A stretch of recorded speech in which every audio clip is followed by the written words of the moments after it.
श्री साईराम। भगवानले मात्र प्रेम र शान्ति दिन सक्नुहुन्छ।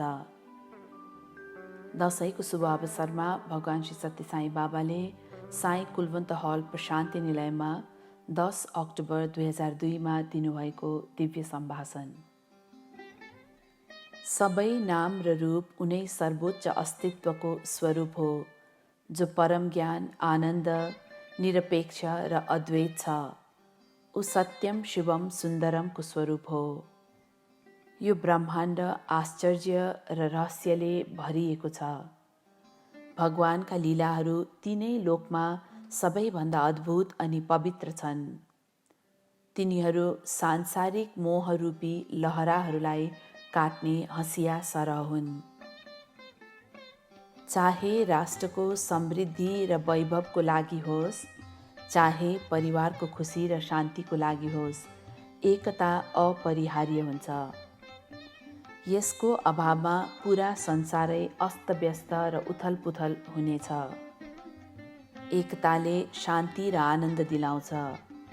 पृथकताले असन्तोष र व्याकुलता निम्त्याउँछ, जसको फलस्वरूप मानिसले ईश्वरीयतालाई पनि बिर्सन्छ। मानिसले त शान्तिको आकांक्षा राखी प्रार्थना गर्नुपर्दछ।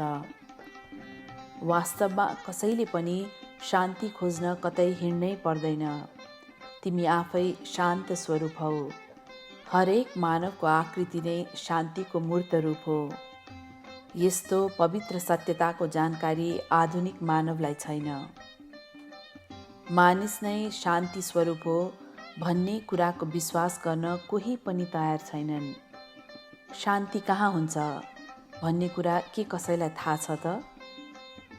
शान्ति आफूभित्रै छ भन्ने कुरा थाहा नपाइकन मानिस शान्तिको खोजीमा यत्रतत्र घुमिरहेको हुन्छ। आफ्नै नाकमाथि चस्मा राखेर चारैतिर चस्मा खोजिरहने मूर्ख जस्तै हो मानिस। आज मानिसले भोगिरहेको दुःख, चिन्ता र व्याकुलता अनि अस्थिरताको कारण के हो थाहा छ? यी सबैको कारण हो उसले आफ्नो वास्तविकता, असली रूपलाई बिर्सी जुन ऊ आफू होइन, फरक वेश धारण गर्नु। हरेक व्यक्तिले शान्ति प्राप्त गर्ने आकांक्षा राखेको हुन्छ। के आफै शान्त स्वरूप हुँदाहुँदै शान्तिको लागि यत्रतत्र भौतारी रहनु उसको अज्ञानताको चिन्ह होइन त? एक दिन शङ्कराचार्य आफ्ना शिष्यहरूका साथमा गङ्गाजीतर्फ जान लाग्नुभएको थियो। उहाँले एउटा रुखमुनि बसेर पाणिनीको व्याकरण घोकिरहेको एकजना ब्राह्मणलाई भेट्नुभयो। डुक्रुन करने डुक्रुन करने। ऊ पाणिनीको व्याकरण सबै कण्ठ पारेर ठुलो विद्वान बन्ने प्रयासमा थियो। शङ्कराको प्रश्नको उत्तरमा उसले आफूले हासिल गरेको विद्वता राजाको दरबारमा गएर प्रदर्शन गर्ने र ठुलो धनमालको पुरस्कार पाउने हेतुले ती सबै घोकेको भनी बतायो। त्यसपछि शङ्कराचार्यले यी सबै धन सम्पत्ति पाएपछि के गर्छौ त भनी प्रश्न गर्नुभयो। ब्राह्मणले पनि आराम र पूर्ण विलासिताका साथ जीवन बिताउँछु भन्ने जवाफ दियो। शङ्कराले फेरि सोध्नुभयो, मृत्यु पश्चात तिम्रो धन सम्पत्ति के हुन्छ नि? तिमीले जे जति अहिले घोकेका छौ ती सबै सम्झन सक्छौ त? ब्राह्मणसँग यस प्रश्नको कुनै जवाफ थिएन। तत्पश्चात शङ्कराचार्यले भन्नुभयो, हे अल्पज्ञ, आफूभित्रको दैवी सिद्धान्तलाई बुझ्ने कोसिस गर, जो हर समय तिमीभित्र छ, जो तिम्रो जन्मभन्दा पहिलेदेखि यस जन्मभरि नै र मृत्यु पश्चात पनि तिमीसितै रहिरहनेछ। भज गोविन्दम भज गोविन्दम भज गोविन्दम मूढमते, सम्प्राप्ते सन्निहिते काले नहि नहि रक्षति डुक्रुन करने। हे मूर्ख मानव, गोविन्दको नाम भज। जब अन्त समय आउँछ तिम्रो रक्षा गर्न व्याकरणका नियमहरू आउने छैनन्। तिमी जन्मदा पनि कोही तिम्रो साथमा थिएन, न त मृत्यु पश्चात कोही तिम्रो साथ लाग्ला। तिमी एक्लै आयौ र एक्लै जानेछौ। पुनरपि जननं पुनरपि मरणं पुनरपि जननी जठरे शयनं। पुनरपि जननं पुनरपि मरणं पुनरपि जननी जठरे शयनं। इह संसारे बहुदुस्तारे कृपया पारे पाहि मुरारे। हे भगवान, म जीवन र मृत्युको चक्रमा बाँधिएको छु। मैले आमाको कोखभित्र रहँदाको पीडाको अनुभूति गरिरहेको छु। यो जीवन रूपी समुद्र तर्न ज्यादै कठिन भयो। कृपया मलाई यसको पार लगाऊ र मलाई मुक्ति देऊ। प्रेम स्वरूपहरू। एउटा व्यक्ति आफ्नो मृत्यु शय्यामा छ। उसका आफन्तहरू उसलाई घेरेर उसको आसन्न मृत्युमा बिलौना गरिरहेका छन्। उसले आँखा उघार्छ र सोध्छ, तिमीहरू सबै यसरी किन रोइरहेका छौ? उनीहरूले भने, तिमीले यो संसारलाई सधैँको लागि छाडेर जाँदैछौ, यसैले हामी भावविलय भएका छौँ। त्यसपछि मात्र उसलाई आफूले हासिल गरेको सांसारिक धन सम्पत्ति सबै छाडी रित्तो हात लिएर संसारबाट जान लागेको कुराको आभास भयो। यसरी मात्र मानिसलाई आफू सांसारिक वस्तुहरू सँगालेर त मूर्खता पो गरिरहेको छु भन्ने कुराको आभास हुन जान्छ।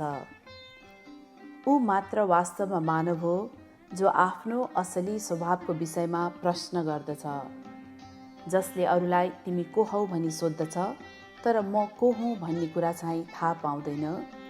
यही धोका तथा भ्रमको लक्षण हो र यिनै दुःखको कारण बन्न जान्छन्। जन्मनुभन्दा पहिले कसको कोसँग के सम्बन्ध थियो, मृत्यु पश्चात कोसँग को जान्छ। शारीरिक सम्बन्ध त क्षणिक हुन्छ। अन्तमा हरेक व्यक्ति एक्लो हुनेछ, कसैले कसैको साथ दिँदैन। यस्तो क्षणिक केही समयको लागि मात्र रहने संसारलाई वास्तविकता ठानी मानिसले भ्रमपूर्ण जीवन बिताइरहेको छ। उसले आफ्नो वास्तविक स्वरूपलाई चिन्ने प्रयास गर्नुपर्दछ र शान्तिको अनुभूति गर्नुपर्दछ। ऊ आफूभित्र निहित शान्तिबाट अनभिज्ञ रही शान्तिको खोजीमा यत्रतत्र भौतारी रहन्छ। शान्तिको अनुभूति बाहिरी संसारमा गर्नै सकिन्न। जता जान्छौ तिमीले अस्थिरता र व्याकुलता मात्र पाउनेछौ। त्यो शान्ति जसको तिमी भोको हुन्छौ त्यो त तिमी भित्र नै निहित छ। तिमी भित्रको दैवी सिद्धान्त नै शान्तिको स्वरूप हो। यस्तो सत्यलाई बिर्सेर तिमी बाहिरी संसारमा क्षणिक शान्तिको पछि लागिरहन्छौ। बाहिरी संसारमा शान्ति खोज्ने काम बन्द गर, आफै भित्र हेर र शान्तिको अनुभूति गर्ने प्रयास गर, जसको वास्तविक स्वरूप तिमी आफै हौ। बाहिरी संसारमा तिमीले जे खोज्दछौ त्यो तिमी भित्रै छ। तिमी भित्र नभएको कुरा बाहिर केही पनि हुँदैन। जब तिमी आँखा उघार्छौ तिमीले हजारौं टाउकाहरू देख्नेछौ। जब तिमी आँखा बन्द गर्छौ तिमीले कोही पनि देख्दैनौ। यसबाट जे जति तिमी आफ्नो शारीरिक आँखाले देख्दछौ ती सबै क्षणिक हुन् भन्ने कुरा प्रष्ट हुन्छ। जबसम्म तिम्रो शारीरिक आँखाको दृष्टि ठिकठाक रहन्छ तिमीले संसार देख्न सक्नेछौ। जब तिमी दृष्टिविहीन बन्दछौ वा तिम्रो आँखाले काम गर्न छोड्छ तिमीले केही पनि देख्न सक्दैनौ। तर एउटा यस्तो कुरा छ जो तिमीले आँखा उघारे पनि बन्द गरे पनि देख्न सक्दछौ, त्यो हो दैवत्व।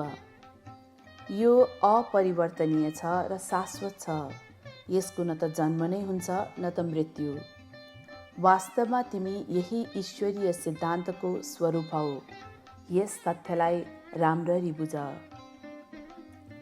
प्रेम स्वरूपहरू। प्रेम तिम्रो वास्तविक स्वभाव हो। प्रेम बिना कुनै चिज वा वस्तुको पनि यस संसारमा अस्तित्वै छैन। तिमीहरू यस्तो सच्चाइलाई बिर्सेर पार्थिव वस्तुहरूको पछि लागिरहन्छौ। तिमीले यस संसारमा जुन कुराको आकाङ्क्षा गर्नुपर्दछ र जुन कुराको आनन्द लिई अनुभव गर्नुपर्दछ त्यो हो प्रेम र मात्र प्रेम। प्रेम बाहेक अरू केही पनि यस संसारमा स्थायी छैन। सर्वप्रथम तिमीले आफ्नो वास्तविक पहिचानको खोजी गर्नुपर्दछ, जो प्रेम हो। सबै नाम र रूपहरूमा प्रेमले बास गरेको हुन्छ। यो शाश्वत, अद्वैत र परमानन्द छ। मानिसले प्रेम गर्दा छनौट गरेर गर्दछ। उसले आफ्ना नजिकका तथा आफन्तहरूलाई छेलो खेलो गरी प्रेम गर्दछ, तर अरूलाई वास्ता पनि गर्दैन। जबसम्म ऊ यसरी द्वैतावस्थाको अनुभूतिमा डुबिरहन्छ, तबसम्म उसले अद्वैत परमानन्दको अनुभूति गर्न सक्दैन। द्वैत विचार भएको मानिस आधा अन्धो हुन्छ। तिमीले अरूलाई पनि आफू जस्तै देख्नु पर्दछ र एकत्वको अनुभूति गर्नुपर्दछ। अद्वैत देख्नु नै सर्वोच्च ज्ञान पाउनु हो। मानिस ज्ञानको स्वरूप हो, तर उसले यस तथ्यलाई बिर्सेको हुन्छ र क्षणिक सांसारिक वस्तुहरूमा मोहित हुन्छ। उसले भौतिक शरीरमाथि विश्वास राखी सांसारिक लाभको चाहना गर्दछ। शारीरिक आसक्तिलाई त्याग, सबै तिमीमै छन् र तिमी सबैमा छौ भन्ने सत्यलाई बुझ। जो आत्मा तिमीभित्र छ, त्यस्तै आत्मा अरूभित्र पनि छन्। यस्तो एकत्वलाई देख्न सके अनि परमानन्दको अनुभव गर्न सकिन्छ।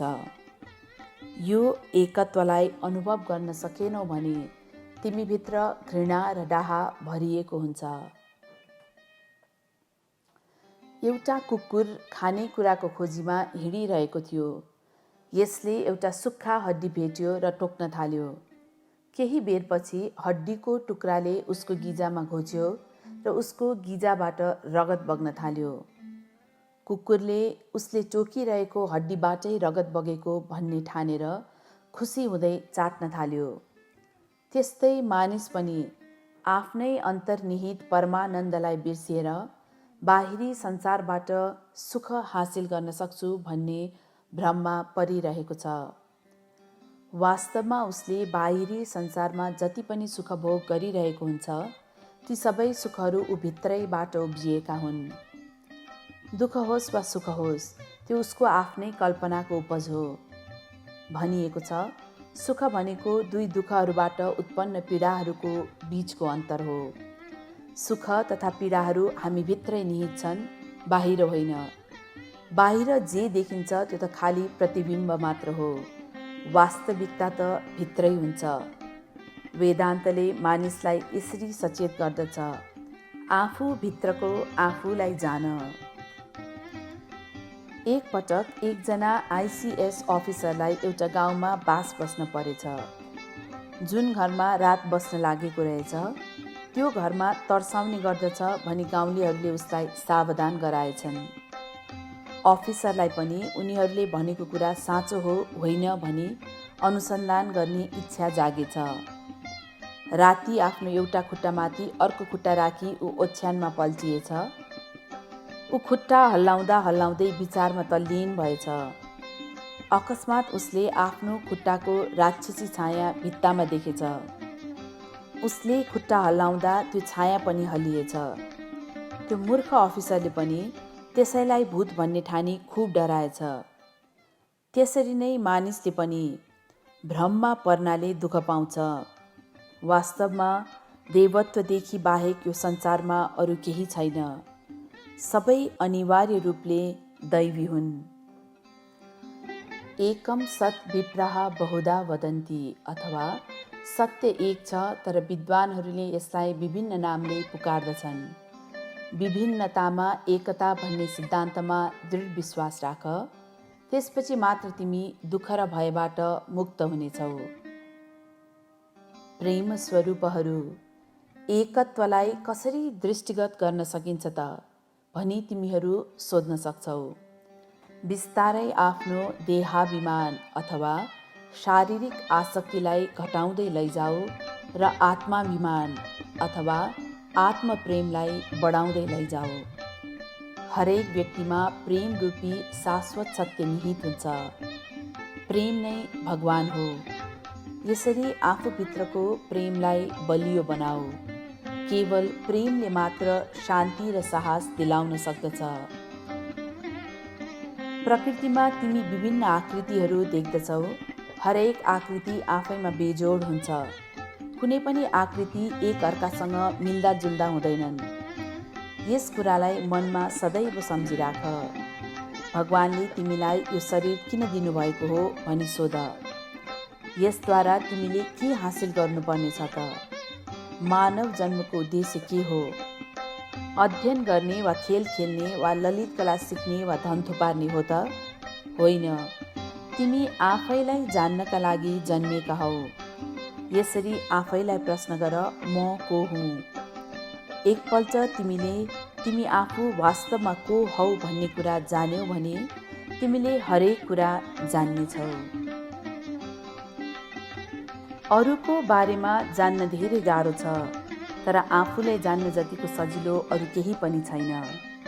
त्यसैले आध्यात्मिक अभ्यासहरू गर्ने गर, जसले तिमीलाई आफूलाई जान्न मद्दत गर्नेछ। खाना तथा बानीमा भएका कमी कमजोरीले गर्दा तिम्रो शरीरमा कहिलेकाहीँ कष्ट हुन जान्छ। यसका लागि बेकारमा चिन्ता नगर। सर्वप्रथम जीवनको उद्देश्यलाई बुझ। विद्यार्थीहरू यहाँ शिक्षा हासिल गर्न आउँछन्। उनीहरूले यहाँको बसाइको उद्देश्य बुझ्नु पर्दछ र आफ्नो कोसिसलाई ठिक दिशातर्फ उन्मुख गर्नुपर्दछ। अनि मात्र तिनीहरूलाई आफ्नो लक्ष्यको बोध हुन्छ। तर मानिस आफ्नो जन्मको उद्देश्यलाई बिर्सिएर बेकारको कामहरूमा अल्मलिरहेका छन्। मानिसमा प्रेमको प्रादुर्भाव भएपछि मात्र उसले यस सत्यलाई बुझ्न सक्दछ। जसरी तिमीहरूले यस हलमा थुप्रै बत्तीहरू बलिरहेको देखिरहेका छौ। बत्तीका चिमहरू विभिन्न छन् तर करेन्ट एउटै छ। त्यसरी नै यो उही आत्माको सिद्धान्त हो जसको फलस्वरूप विभिन्न शरीरहरूले काम गरिरहेका छन्। यो उही आत्मा हो जसले गर्दा आँखाहरूले देख्न सक्छन्, कानहरूले सुन्न सक्दछन्। यो देवत्व हो, यो चैतन्य हो। यो कुनै एक स्थानमा मात्र सीमित छैन।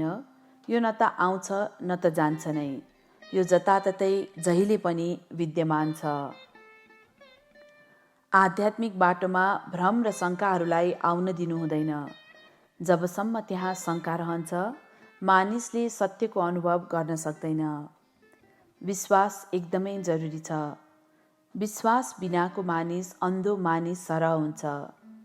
सन्त सूरदासले भन्ने गर्थे, हे भगवान, आँखा भएर पनि मानिसहरू अन्धा छन्। तिनीहरूलाई तिम्रो सुन्दर स्वरूप हेर्ने चाह नै छैन। कान भइकन पनि तिनीहरू बहिरा छन्। तिनीहरूलाई तिम्रो सुरिलो आवाज सुन्ने इच्छा नै छैन। तिनीहरूले भगवानलाई बिर्सिसकेका छन् र सांसारिक जीवनको याचना गरिरहेका छन्। शारीरिक आँखाहरूमा भर नपर, ईश्वरीय दृष्टि जगाओ। आफ्नो मन मस्तिष्कलाई ईश्वरीय ज्योतितर्फ मोड, जो हरेक व्यक्तिमा व्यक्त छ। यही कुरा आदि शङ्कराले आफ्नो प्रसिद्ध भजन भज गोविन्दममा प्रकट गरेका छन्। भगवानको बारेमा सोच, उहाँको प्रसिद्धि गाऊ। वास्तवमा भगवान तिमीबाट भिन्न हुनुहुन्न। तिमी आफै भगवान हौ। म र तिमी एउटै हौ। भगवान तिमीबाट अलग हुन् र तिमी उनका भक्त हौ भन्ने कुरालाई त्याग। 6वटा भित्री शत्रुहरू इच्छा, क्रोध, लोभ, अहम, मोह र डाह मानिसका दुर्व्यवहार र दुःखका कारण यिनै हुन्। प्राय जनावरहरूमा यी दुर्गुणहरू हुने गर्दछन्। यदि मानिसहरूले पनि जनावरहरूले जस्तो व्यवहार गर्न थाले भने उनीहरू कुन तरिकाबाट चाहिँ जनावरभन्दा ठुला भए त? प्रज्ञान मानिसलाई प्राप्त छ। वेदले प्रज्ञानम ब्रह्म अर्थात् ब्रह्म नै सर्वोच्च चेतना हो। यदि कसैले आफ्नो बुद्धिको सही उपयोग गर्दछ भने उसले दुःख पाउँदैन भनेको छ। संसारसँग सम्बन्धित वस्तुहरू जति पनि छन् ती सबै आइजाइ गरिरहने बादल सरह हुन्। त्यस्ता वस्तुहरूसँग आसक्त भई त्यसको चिन्ता मानिसहरूले किन गर्नु पर्यो? उसले त आत्माको सिद्धान्तमा दृढ रहनुपर्छ, जो अपरिवर्तनीय छ, ईश्वरीय छ। ब्रह्मविद ब्रह्मैव भवति, अथवा ब्रह्म जान्ने मान्छे ब्रह्म नै बन्दछ। जस्तो मैले हिजो भनेको थिएँ, हरेक व्यक्तिभित्र देवत्वको झिल्को हुन्छ। भगवान कृष्णले भन्नुभएको थियो, ममै वंशो जीवलोके जीवभूत सनातन, अथवा शाश्वत आत्मा जो हरेक प्राणीमा छ त्यो मेरो अंश हो। यस्तो हुँदाहुँदै मानिसले किन यातना र कष्ट झेलिरहनु परेको छ त? यसको कारण उसले आफ्नो हृदयलाई पाशविक विचारहरूले भरेर राख्नु नै हो। उसले आफ्नो हृदयबाट यी सब निकालेर फाल्नु पर्दछ र हृदय सफा राख्नु पर्दछ। यो लोटा पानीले भरिएको छ। यदि तिमी यसलाई दुधले भर्न चाहन्छौ भने यसमा भएको पानीलाई फ्याँक्नुपर्छ। त्यस्तै प्रकारले उदाहरणको लागि यदि तिम्रो हृदयलाई सद्विचारले भर्नु छ भने पहिले तिमीले त्यसमा भएका दुर्गुणहरूलाई हटाउनु पर्दछ। एउटा आफ्नो सानो पेट भर्नको लागि मानिसले लाखौँ रुपियाँ कमाउने प्रयत्न गर्दछ। के कमाए जति सबै उसले पेटै भर्नमा खर्च गर्दछ त? न त उसले यसमा खर्च गर्दछ, न त अरू कसैलाई दान नै दिन्छ। उसले जीवनको अस्थायी स्वभावलाई नबुझिकनै विभिन्न कठिन परीक्षाहरू झेलिरहेको हुन्छ। शरीर क्षणिक छ, यो पानीको फोका जस्तै हो। मन चाहिँ बौलाहा बाँदरसरी हो। तसर्थ शरीरको पछि नलाग, मनको पछि पनि नलाग। अन्तर आत्मालाई पछ्याऊ, प्रेमको सिद्धान्तमा लाग। यही शिक्षा तिमीले हासिल गर्नुपर्दछ। यदि अमरत्वतर्फ लाग्दैनौ भने सांसारिक शिक्षा हासिल गरेर के काम? तिमीलाई अमर बनाउने शिक्षा हासिल गर। शिक्षाको उद्देश्य के हो? के यो तिम्रो पेट भर्नु मात्र हो? एउटा अशिक्षित माग्नेले पनि आफ्नो पेट भर्दछ। यस प्रकारले शिक्षाको उद्देश्य खाली पेट भर्नु मात्र होइन, आफ्नो हृदयलाई प्रेम र करुणाले भर्नु पनि हो। रि र दया मिलेर हृदय बन्छ। त्यो जो करुणाले भरिएको हुन्छ त्यो नै हृदय हो। विद्यार्थीहरू, तिमीहरूले भौतिक संसारसँग सम्बन्धित विभिन्न विषयहरूको अध्ययन गरिरहेका छौ। सांसारिक शिक्षाको साथसाथै तिमीहरूले आध्यात्मिक ज्ञान पनि आर्जन गर्नुपर्दछ। त्यसपछि मात्र तिमीहरूले अनन्त परमानन्दको अनुभव गर्न सक्नेछौ। सांसारिक शिक्षा चाहिँ अहिलेको जीवनको लागि हो र आध्यात्मिक ज्ञान चाहिँ पछिल्लो वा मृत्यु पछिको जीवनको लागि हो। केही क्षण पहिले तिमीहरूले रस गोत्रलाई सुन्यौ। उनले केही मूल्यवान विचारहरू व्यक्त गरे। उनका शैक्षिक उपलब्धिहरू बेजोड छन्। उनले ठुलो स्थान हासिल गरेका छन्। उनीसँग एउटा मानिसलाई चाहिने जति सबै थोक छन्। तर पनि उनी यहाँ किन आउँछन् त? उनी यहाँ स्वामीको प्रेमको अनुभूति गर्न आउँछन्। वास्तवमा तिमीभित्र त्यो प्रेम भइदिएको भए तिमी यहाँ आउने थिएनौ होला। तिमीसँग त्यो प्रेम छैन। तिमीलाई शान्ति छैन, त्यसैले तिमी यहाँ आएका छौ।